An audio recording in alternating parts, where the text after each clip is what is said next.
இந்த வீடியோவில் இந்த பிரமிட் ஸ்டார் பேட்டர்னை எப்படி பிரிண்ட் பண்ணலாம் அப்படிங்கிறத டிஸ்கஸ் பண்ணலாம்.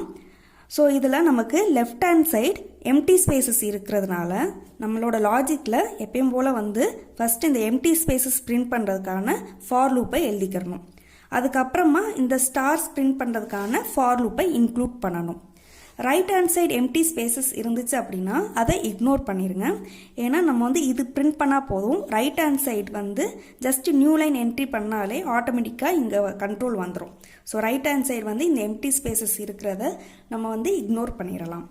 ஸோ எப்பயும் போல் என்னோட வேல்யூ என்னன்னு பார்க்கலாம். ஸோ என்னோட வேல்யூ 4, ஏன்னா 4 ரோஸ் இருக்குது. இங்கே ரோவோட வேல்யூ நம்ம 1 2 3லேருந்து எடுத்துக்கலாம். இன்க்ரீசிங் ஆர்டரில் 1 2 3 4 அப்படின்னு எடுத்துக்கலாம். ஸோ ஃபஸ்ட்டு எம்டி ஸ்பேசஸை நம்ம கால்குலேட் பண்ணிடுவோம். ஸோ ஃபஸ்ட்டு ரோக்கு நமக்கு எத்தனை எம்டி ஸ்பேசஸ் பிரிண்ட் பண்ணணும்? 3 எம்டி ஸ்பேசஸ். செகண்ட் ரோக்கு 2 எம்டி ஸ்பேசஸ் பிரிண்ட் பண்ணணும். தேர்ட் ரோக்கு ஒரு எம்டி ஸ்பேஸ். ஃபோர்த் ரோக்கு எம்டி ஸ்பேஸ் தேவை இல்லை. So 0 empty space. ஓகே, இப்போது இதை நம்ம எப்படி இந்த எம்டி ஸ்பேசஸை பிரிண்ட் பண்ணுறதுக்கான லாஜிக்கை ஜென்ரேட் பண்ணலாங்கிறத பார்க்கலாம். ஸோ இது பாருங்கள், 4 - 1 3 கிடைக்குதா? ஸோ 4 - 2 2, 4 - 3 1, 4 - 4 0. அப்போ நமக்கு இங்கே என்ன பண்ணணும் அப்படின்னா n மைனஸ் ரோ என்ன கிடைக்குதோ அது வரைக்கும் இந்த ஸ்பேசஸை பிரிண்ட் பண்ணணும். ஸோ இங்கே லாஜிக்கில் ரோவோட வேல்யூ 1லேருந்து 4 வரைக்கும் இருக்கிறதுனால இங்கே row equal to 1, row is less than equal to n, row plus plus அப்படின்னு கொடுத்துக்கிறோம். ஸ்பேஸ் நம்ம இங்கே 1ன்னு கொடுக்குறோம். Space equal to 1, space is less than equal to n minus row. ஏன்னா இப்போ ஃபஸ்ட்டு எக்ஸாம்பிள் பாருங்கள். ஸோ ஃபஸ்ட்டு எக்ஸாம்பிளில் நம்மளோட வேல்யூ என்ன? n வேல்யூ 4, ரோவோட வேல்யூ என்ன? 1. ஸோ 4 - 1 அப்படின்னா என்ன கிடைக்கும்? 3.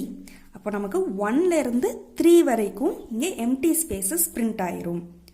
ஸோ இங்கே 1லேருந்து 3 இப்படி இருக்கிறதுனால இன்க்ரீசிங் ஆர்டர்னால இங்கே ஸ்பேஸ் ப்ளஸ் ப்ளஸ் கொடுத்துக்கிறோம். இப்போ நெக்ஸ்ட்டு ஸ்டார்ஸ் பிரிண்ட் பண்ணுறதுக்கான ஃபார்முலாவை ஜென்ரேட் பண்ணலாம். ஸோ இங்கே காலம் எடுத்துக்கலாம். ஸோ நமக்கு 1 ரோ 1 அப்படின்னா 1 ஸ்டார் பிரிண்ட் பண்ணணும். ரோ 2 அப்படின்னா 3 ஸ்டார்ஸ், ரோ 3 அப்படின்னா 5, அண்ட் இது 7. ஸோ இதை வச்சு நம்ம ஏதாவது ஒரு ஃபார்முலா நம்ம க்ரியேட் பண்ணலாம். ஸோ இதை நம்ம 2ஆல் மல்டிப்ளை பண்ணி பார்ப்போம். ஸோ 1 × 2 2, 2 × 2 4, 3 × 2 6, 4 × 2 8. அப்போ இது எல்லாமே பார்த்திங்கன்னா ஒரு வேல்யூ அதிகமாக இருக்குது. அப்போ இதை நம்ம லெஸ் தேன் அப்படின்னு வச்சுக்கலாமா? அப்போ 1 லெஸ் தேன் 2 அப்படின்னா கண்டிஷன் 2. நெக்ஸ்ட்டு 2 லெஸ் தேன் 2 கொடுத்தோம்னா கண்டிஷன் ஃபால்ஸ் ஆயிரும். இப்போ பாருங்கள், செகண்ட் ரோ எடுத்துக்கலாம். இப்போ செகண்ட் ரோவில் 3 ஸ்டார்ஸ் பிரிண்ட் பண்ணணும். ஸோ இந்த இடத்துல காலமோட வேல்யூ 1 அப்படின்னு ஸ்டார்ட் பண்ணலாம். ஸோ எது வரைக்கும் நம்ம பிரிண்ட் பண்ணணும்? Less than. இது 2ஆல் மல்டிப்ளை பண்ணியிருக்கோம். So 2 × row. அப்போ என்ன கிடைக்குது? நமக்கு 4ன்னு கிடைக்குது. அப்போது நமக்கு எத்தனை டைம்ஸ் இந்த லூப் ஒர்க் ஆகும்?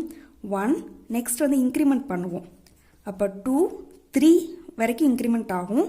ஸோ 3 வரைக்கும் இது கண்டிஷன் ட்ரூவாக இருக்கும். ஸோ 3 ஸ்டார்ஸ் பிரிண்ட் ஆயிரும்.